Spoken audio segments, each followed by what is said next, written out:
Hey, everybody, and welcome to Made in China. Now what? Today, I'm joined by John Gonzales of Bespoke Brewing Solutions. John, I had actually planned to thank you for waking up early for this, but you've actually made the journey back to the States just for this conversation, right? That's exactly right. Arrived yesterday. Oh, yeah, last night actually. So, how long is that plane ride from China? Or what is that like? So we're based in, or I'm based in Juan, where our team is. We are a bridge ride away from Hong Kong, which is nice. It's one of the longest bridges in the world, and there's a section that actually in the middle of the delta and the water goes underneath for about I think 5 or 6 clicks, if I'm not mistaken. So we are able to go to Hong Kong Airport, and then we flew from San Francisco, and then San Francisco to Austin, where I was were born and raised. So So, Hong Kong to San Francisco, how many hours? that was a little less than 12. So Oh my 11 gosh. 45 minutes. Yeah. With a 9-year-old and a 1 year old, 1 year, 9 months, actually. So that was an How do you adventure. make that work on the plane? Tell you what, the iPad is worth its weight in gold in those situations. Hate to give screen time, but you need it for a little one. And that worked really well. He was pretty cool during the I flight. always told myself I wouldn't be the parent who gives my kid one of those, but there's so many great educational programs out there right now. I mean, they'd be missing out if you didn't give them to them on the plane. 100% agree. And that's the position we take. So, John, before we dive into the company, I just want to learn more about you. As you mentioned, you're from Austin, but now Yes. live in China. I'm sure there's like a whole book you could write about your journey, but I'd love to learn how you first got into beer and how you ended up running your company from halfway around the world or all the way around the world, really.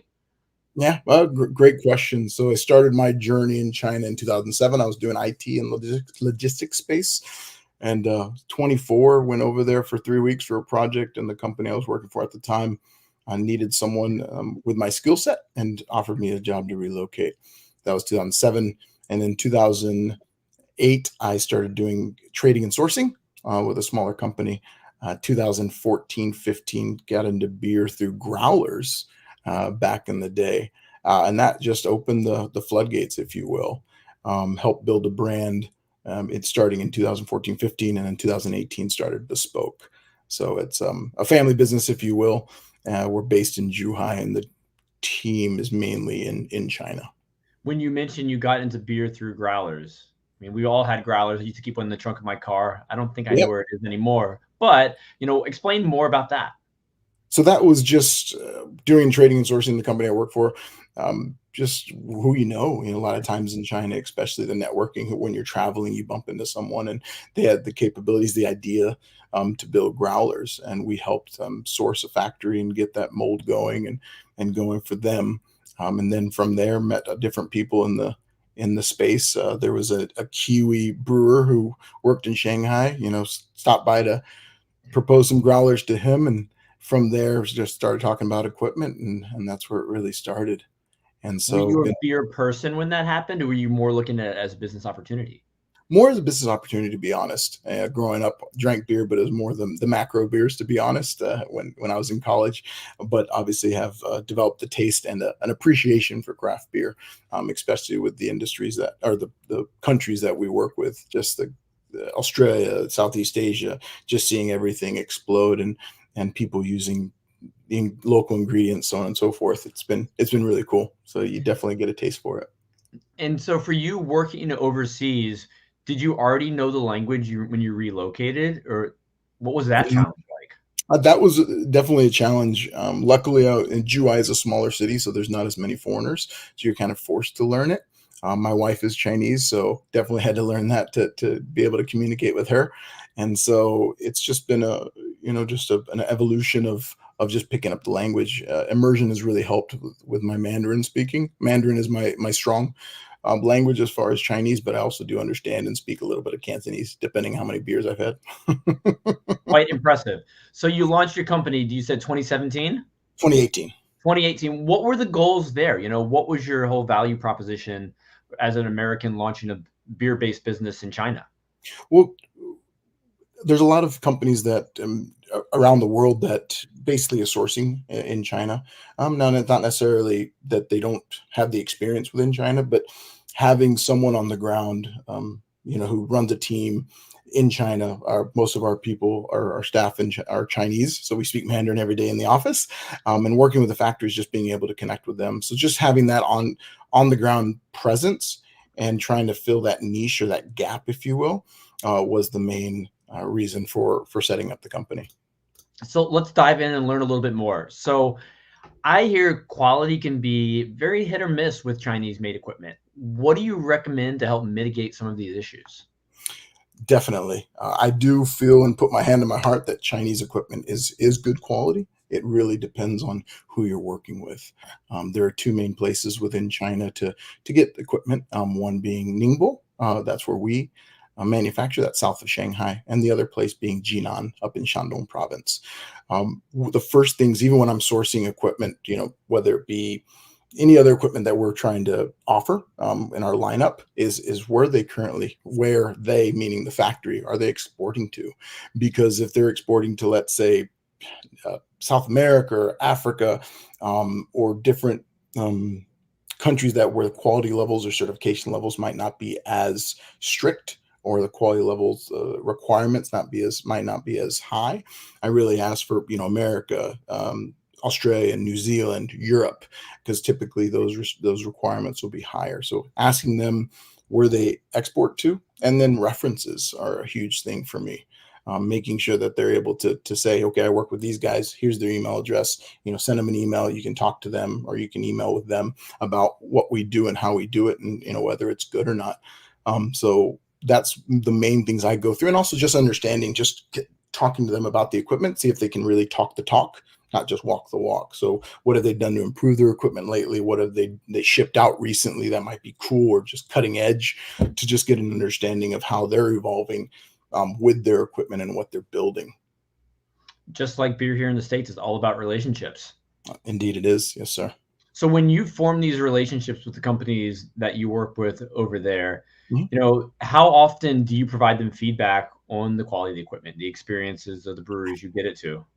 Pretty much every shipment we're trying to improve, whether that just be a pipe change or an angle change for an inlet. We're always getting feedback back from the clients. We're always trying to just continuous improvement on all aspects of what we build, and I expect that from all factories I work with, and that should be something that CBP members, when they're talking to factories in China, that's something they're pushing towards as well. Well, I imagine you're a great advocate for that because you've got boots on the ground over there. And when you have an issue, you're going to go straight to them. And ideally, they're going to make that fixed for the future. For sure. And it's a big thing in China. When you work with a factory that gets it, you can feel it. You can feel that they're willing to change. They're hungry to learn, and get better and improve.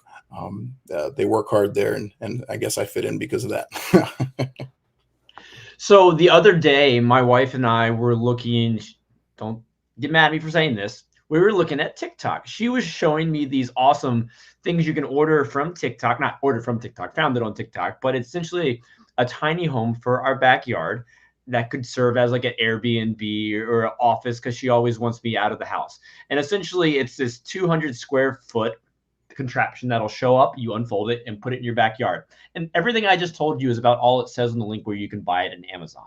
So Mm-hmm. sometimes there's a little bit of fear in ordering something from overseas. You just don't always know what you're getting. So I want to dive a little bit into like the shipping process. Mm-hmm. What is shipping looking like now that the pandemic's over? And how does it get to the US in the first place?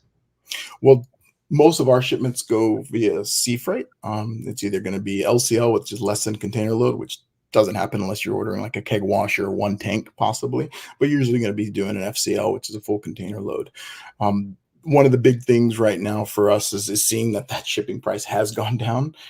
Granted, we're a year, well, in China, we're over a year away from, COVID ending, essentially, a little bit over a year. And so we've seen dramatic drops in shipping prices to the US, Australia, which has been great. One thing to think about when you are shipping a lot of times is something called Ecoterms. So Ecoterms, if I can share really quick, I will pull up just something to show.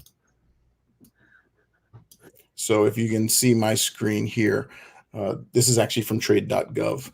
But one of the things you really want to look at is what the terms that the factory or the supplier might be offering. What is Because Incoterms? Am I saying it correctly? What does it stand for?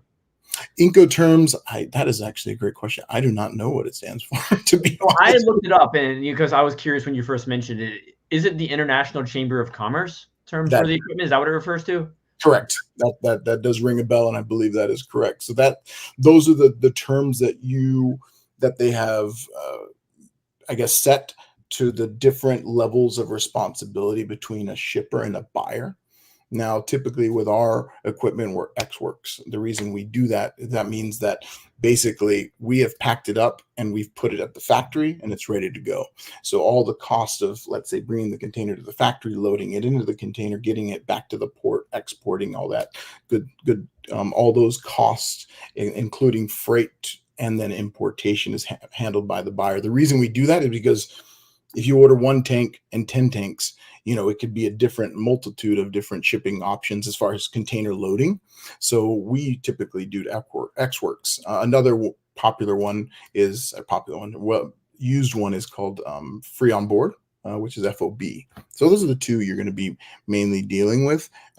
Where Ex Works, there's going to be more cost involved. FOB, less cost involved. So just understanding what the supplier will be offering is something definitely important. Can you explain a little bit more about the FOB, the free on board? So free on board means that the portion of taking the equipment to the port, exporting it in the containers, that portion is paid by the seller. Typically, I don't personally do that because, again, the shipment size is different. So it's hard to really put a value for shipping of that portion on 1 tank compared to 10 tanks, because you can't really just divide it, because depending on the container loading, it's going to be different, because every container, there's a certain cost from taking it from the port to the factory, loading it, and then getting it back to the port. So again, those are the main two you're going to see.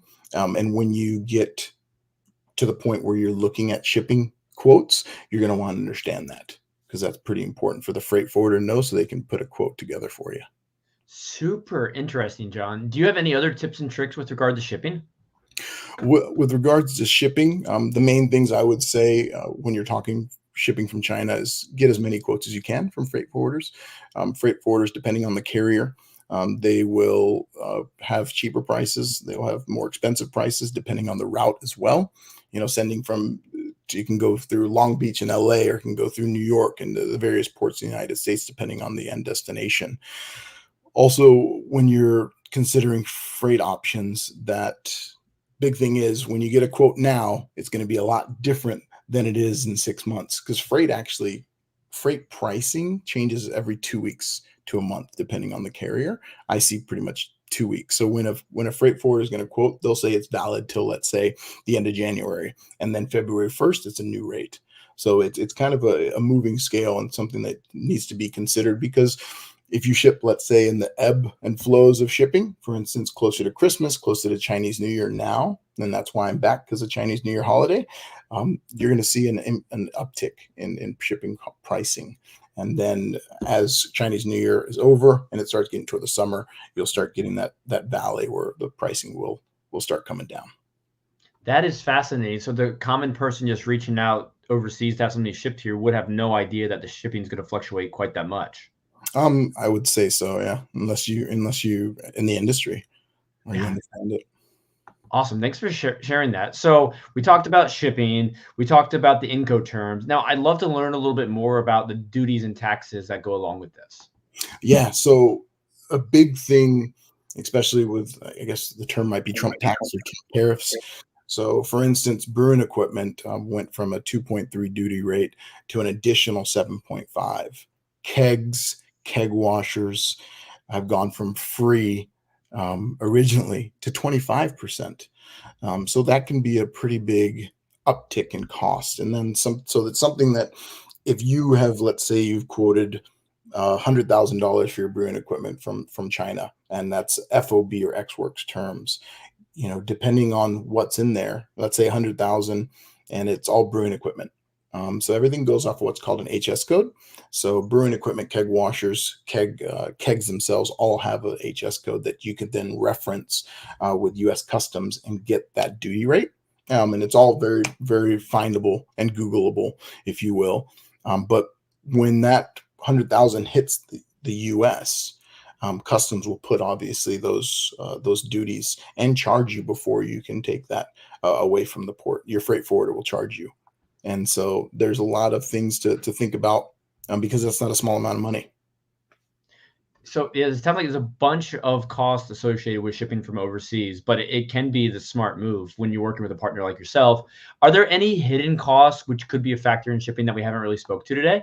Well, let me share. I'll just show you an example of a shipment that we sent to the U.S. a couple years ago. So here you can see the value of the brewery machinery was 100,000, but then you're getting hit with not only 2.3 but 7.5, and we also shipped them some kegs. So here again, it was free to 25%. So their duty on this shipment was $12,000.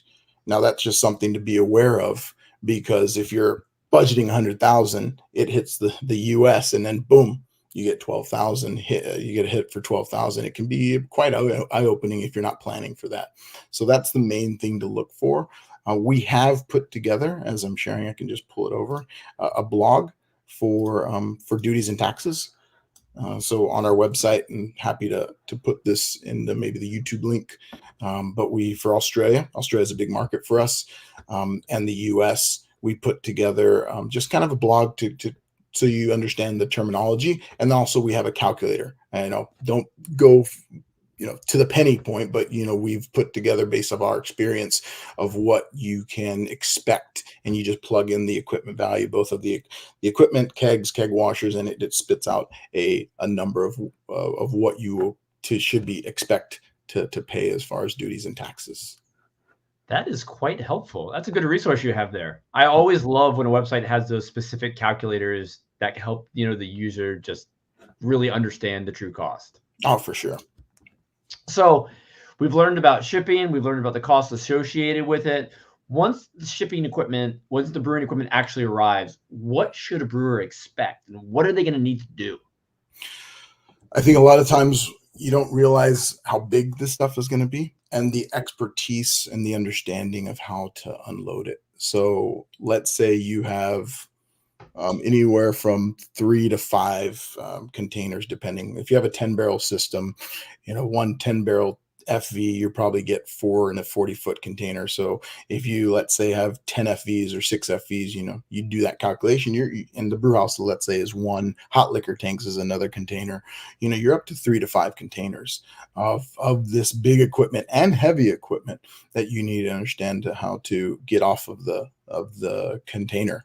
So in Australia, the great thing is they have something called a side loader, which is amazing, because they literally have a machine that's attached to the truck that will take the whole container off and put it on the ground, which makes unloading a lot easier, because you're not 6 feet up in the air coming off of the container. Now the US doesn't have that, unfortunately. Why don't we have side loaders in the United States? I don't know. It doesn't make any sense. Maybe that's your next business, John. Bringing side loaders from Australia into the United States. You're the pro at sourcing, right? Yeah, well, I try to be. That would be something really nice, because it is amazing when you can just go in there with a fork truck and bring the equipment out. So I will share again, if that's okay, and just kind of give the audience an understanding of how the equipment will come. So bear with me. I accidentally closed the wrong file. So here's just a picture of a tank in the container. You can see that the frames that we use, that is a big piece of equipment. So a lot of times the client might not be ready to receive this, because if you think about being on the top of a truck, like here, I'll give you a picture of a trailer. So you got to get that bad boy from here, which might be, I think it's around 4 feet, 5 feet in the air, maybe 4, to the ground. And we're talking 500, 600, 700 pounds at least. That's can be quite the task, so to speak. So what we've tried to do, again, in just helping the industry, is put together a blog, which we call our unloading blog. So I'll pull that up really quick. So it just kind of gives the brewer, the unloader, an understanding of how to get the equipment off. This is in this is a picture of an Australian client that I was there for the unloading. So Devil's Elbow in Dubbo, Australia. So again, we're just going through of what to look for, a checklist of what you should have ready to go. And actually, I'm going to do an update to this probably the next couple of weeks. I was just talking to Alyssa about that because we got some really good feedback from a client. But just again, what to expect and what to look for and to have ready when the equipment arrives. A lot of times, oh, here's a cool video of the side loader. A lot of times when you are going to unload this equipment, it's better to get professionals because again, you dent a tank, it's not fixable for the most part. It would be very hard. So again, a resource for the members of the community on our website. That again, we can put the link into the comments, or we can put it onto the YouTube page. Got it in the comments right now for you, John. So to kind of go back for a sec, you find the equipment you want, you get it shipped. How long does it take to get here? Let's think. We just shipped something to California. From port to port, it was, I want to say it was 18 days. So that wasn't too bad. Now that's just California. That was perfectly in LA, which is right close to Long Beach.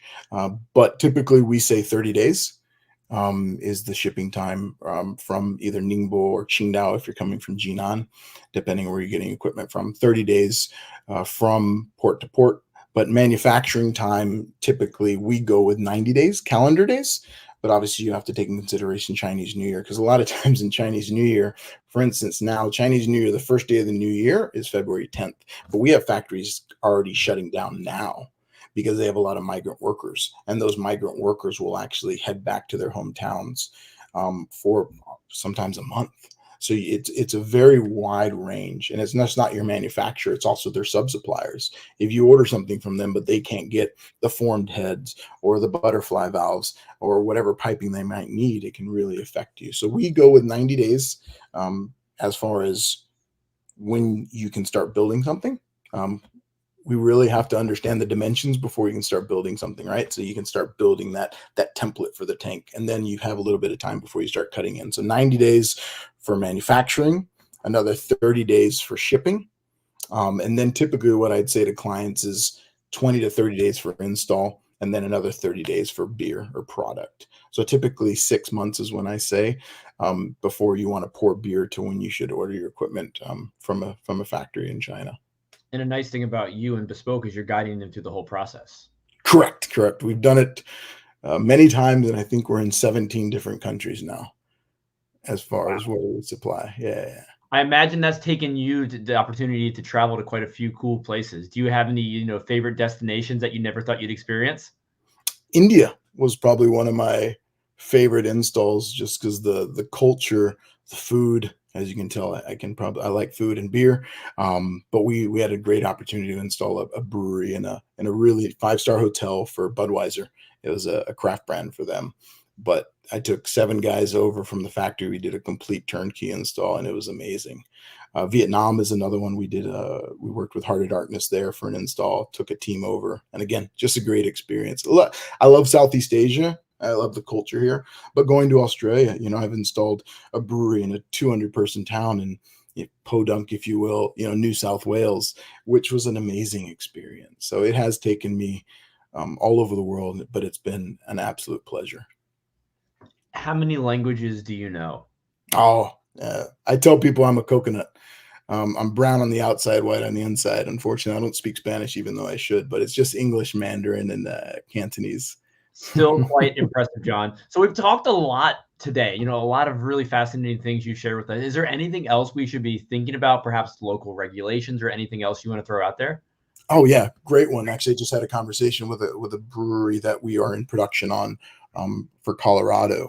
Is local regulation when it comes to electrical. So UL is a certification that is typically needed for anything that gets plugged into a wall. And don't quote me on this because I'm not an electrician, but it's a very interesting thing, because some states, maybe cities, even municipalities, depending on the inspector, they really want to see UL certification. And a UL certification can be very not broad, but it's a very hard certification to get. So a lot of factories in China, they'll only really have CE, which is a much easier certification, but CE is for Europe. And it used to be for the UK before Brexit, but we could talk about that next time. But UL is very tough to get. So that's one thing when we are talking with a client in the US, we actually have CE pricing and we have UL pricing. But UL pricing, because we do not have a UL outfit in China, which is very hard to get, we put UL componentry, but the actual cabinet, the actual equipment doesn't have UL certification, and sometimes that can bite the client in the butt if they need it. If they have an inspector that requires UL for everything, actually have a UL certified piece of equipment, not just the componentry inside. And then John, also, when you laid the hammer down just now, you froze for a hot second. did I? Well, it was a big hammer sometimes, and it can be a very expensive hammer. So definitely something to talk to any suppliers on anything you're getting electrical. And another thing is for mill rooms, dust, explosion proof. That's definitely something to think about, and something that we have kind of opened our eyes on recently as well, as far as getting explosion proof UL motors. So definitely something to think about when you are designing your mill room and what needs to go in there as far as any local regulations. Awesome. Thanks, John. So we've got a few questions that have came through. I'm going to throw them your way.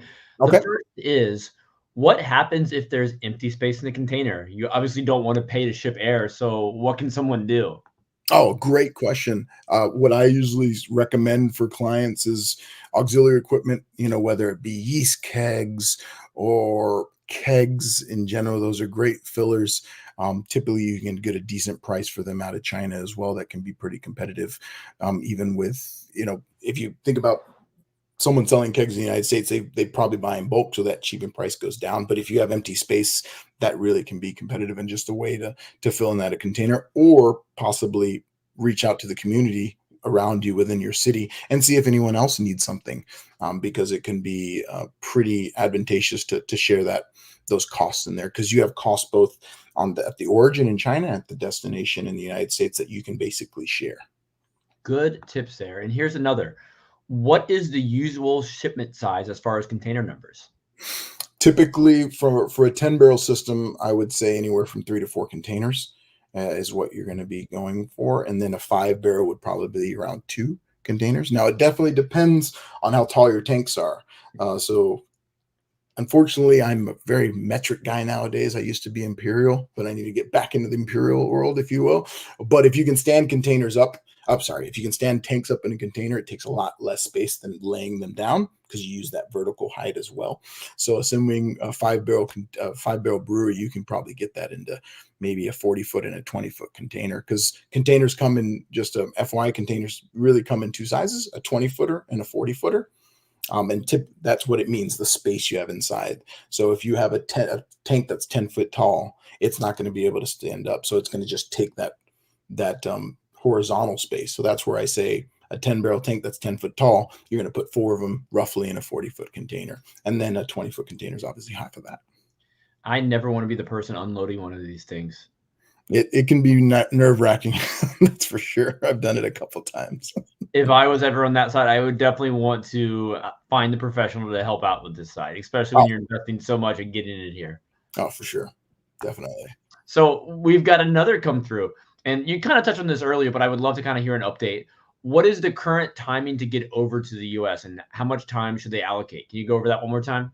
Yes, to get over the US, I usually say if you're in California, you're probably around 20, maybe 23 days to door. You're probably 18 days on the water, depending on the port you're coming out of China. And then if you don't get inspected or anything with customs, you're probably 3 to 5 days from port to door. Again, depending how far you are from the port, but typically your freight forwarder will be able to give you a better understanding of that. But again, I usually leave anywhere from 30 to 35 days from port to door coming to the US. Awesome. Thank you. We had another one that goes into the pricing for freight. You Yes. talked about the seasonal ebbs and flows. Is there a way, the best way to learn those seasonal ebbs and flows is just reaching out to someone like yourself? Definitely can. The biggest is ebbs, I guess the peak, right? It would be Christmas time. You can think about when anyone's trying to, pack the shelves for Christmas and the high buying seasons. That's when you're going to see a lot of containers coming over. So it's really getting close. You'll see October, November, you'll start to see prices rise, because obviously you got to get there within 30 days. So October to get there, November, maybe Thanksgiving, shipping in November to get there for Christmas. And then Chinese New Year, it's based off the lunar calendar, so it's not a set date. So this year it's February 10th is the first day. And then what I say is, 2 weeks before, 2 weeks after is kind of when things get a little bit dicey in China. And the closer you get to the Chinese New Year, the actual day, it gets kind of interesting, if you will, trying to ship something at that point in both logistics and pricing. So those are the real big ebbs, I would say, if you will, from a pricing standpoint. Everything else is pretty calm other than those time periods. So let's say October, you'll start seeing increase to maybe January, February, depending on when the first day of the Chinese New Year is. Awesome. Thanks for sharing all that. We had another question come through about unloading. And this one is, how much time do they get for unloading? Great question. It depends on the freight forwarder. They'll quote you typically.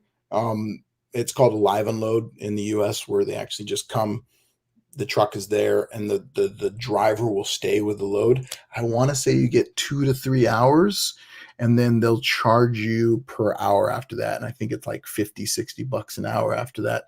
If let's say you have a container of 4 FVs, 10 barrel, you can unload them pretty quickly. You can unload them depending on your experience, right? So therefore, that's where it's really nice to have that experience of unloading, to just knock it out, because you get charged the longer that they stay here. We had a client in Black Cap in Red Lion, Pennsylvania, had a great relationship with a local trucking company. So we actually quoted to port, and then their trucking company took it from there. And they had a great relationship. The trucking company actually brought the truck, the trailer, the container, and left the trailer and the container there. And I think they charged them a fee. And when they were done, hey, come get it, 2 days later. So again, it's about working with that freight forwarder and the local trucking company to see if you can get them a deal or an arrangement for those type of situations. Now, John, you've shared so much insight today. Is there anything we haven't covered? I don't think so. If anyone has any questions, feel free to reach out via the website, or I can put my contact information there. I'm probably missing a lot of things, but there's 16 years in China. There's definitely a lot of information. It's just how to convey it to the world, if you will. Yeah, I don't think there's anything else at this point in time. I'm going to end with 2 more questions for you, because I'm just simply curious. What do you miss most about the States? Is there anything that you can't get over there, or something about the culture here that you just miss? I'd say the food, definitely, and the space. Space as far as getting my kids out to the park and playing, and the weather. Luckily, Zhuhai has decent weather, but when you get up north, it can be pretty smoggy and not as bright, if you will. So I do like that aspect of coming back, and obviously visiting the family. But I think food is the big one for me, especially In the inverse, I won't make you say what you like least about living over there, but what do you love most about being an American in China? The people, I'd say. I think Chinese people do get sometimes a bad rap, maybe in our industry or the equipment, but Asia in general has just been an amazing experience for me. Being able to speak the language, I've definitely been able to connect better, obviously. But yeah, just friendly people. They work hard, which I'm kind of a workaholic myself. So I definitely fit in there. Love it. Well, John, it's been great hanging out with you today. For anyone interested in reaching out, could you let us know your email address or the best way to learn more? Yeah, for sure. Should I just say it, or do you want to Yeah, put it in the say it out comments? loud. People might be listening on Spotify on their drive, might want to try to remember it, or All they right, might see here it we on the go. screen. J Gonzales. So that's J and then Gonzales at bespokebrewing-solutions.com. And I'll end with this: bespoke. I never knew what that word meant until I went overseas. This funny story. There, one of our first clients, a British gentleman, he had some really nice shoes on, and I looked at his shoes. And I was like, "Oh wow, those are really freaking nice, really nice leather, beautiful shoes. What are they? Oh, they're bespoke. Like, oh, what brand is that? I've never heard of that. He's like, you're such a beep. Bespoke actually means customized. So that really stuck with me throughout this journey, and that's why we're Bespoke Brewing Solutions. So Did it's you custom. ever actually find out what brand of shoes they really were from? They were a UK. He makes shoes. I forgot what they're Yeah. called. He would travel to Hong Kong, and he would go there for a week, and people would seek him out to make their shoes. And they're probably not cheap, but they were nice. They were very nice. So that's where Bespoke comes from, because we're very customized and very hands-on in what we do. Awesome. I love it. Now, will I be seeing you in Vegas this year? Yes, we will have a stand. Keep a lookout on our socials. We'll be announcing the stand numbers and what we're coming with. But excited to come over with some chatskis, as I say, and see the industry and stop by and pick up something.